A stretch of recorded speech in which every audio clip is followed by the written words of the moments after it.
بسم اللہ الرحمن الرحیم۔ السلام علیکم ناظرین، بہت سے شوہر اور بیوی میں جب لڑائی جھگڑا حد سے بڑھ جاتا ہے تو معاملات ٹھیک ہونے کی طرف نہیں آتے۔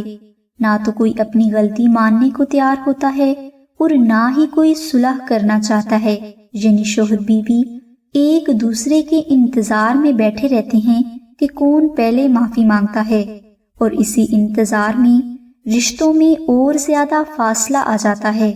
شوہر بیوی کو چھوڑ دیتا ہے، اگر قانونی طور پر نہ چھوڑے تو بیوی کو اس کے گھر چھوڑ آتا ہے، اور پھر بیوی اتنی پریشانی میں رہتی ہے اور سوچتی رہتی ہے کہ کیسے شوہر سے واپس صلح کی جائے اور اپنے رشتے کو بچایا جائے۔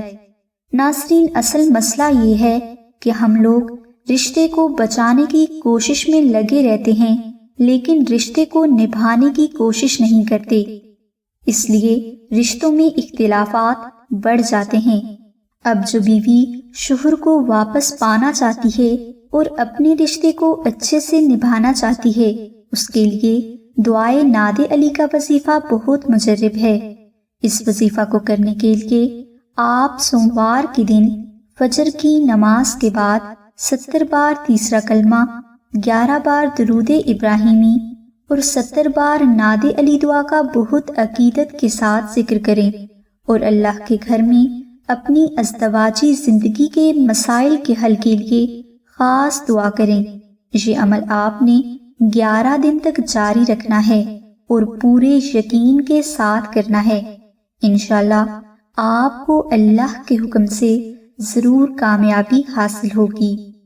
ناظرین، اگر کسی بہن سے بیان کیا گیا وظیفہ نہ ہو سکے یا اس کو وظیفہ کرنے کے بعد کامیابی حاصل نہ ہوتی ہو تو وہ اپنے گھر میں سورہ بقرہ کی آیت 165 کا عربی نقش ضرور رکھ لے۔ یہ نقش میاں بیوی میں محبت پیدا کرنے، گھر کے لڑائی جھگڑوں اور اختلافات کو ختم کرنے اور گھر میں سکون کے لیے بہت مجرب ہے۔ اس لیے ہر بیوی کو چاہیے کہ وہ اپنے گھر میں یہ نقش پاک جگہ پر ضرور رکھ لے۔ ناظرین، یہ نقش آپ خود بھی مشک، عنبر، زعفران اور گلاب سے تحریر کر کے اپنے گھر میں رکھ سکتے ہیں، لیکن اگر آپ سے یہ نقش تحریر نہ ہو سکے تو آپ اس نقش کو آستانہ سے حاصل کرنے کے لیے نہایت معزز بزرگ اماں زینب کو کال کر کے اس نقش کا ہدیہ خرچ 850 روپے ادا کر کے حاصل کر سکتے ہیں۔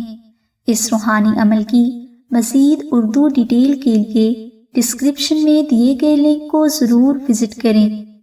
ہماری دعا ہے کہ اللہ تبارک و تعالیٰ کے ساتھ حضور نبی اکرم صلی اللہ علیہ وآلہ وسلم کے صدقہ میں آپ کی سبھی نیک دعاؤں کو قبول فرمائے۔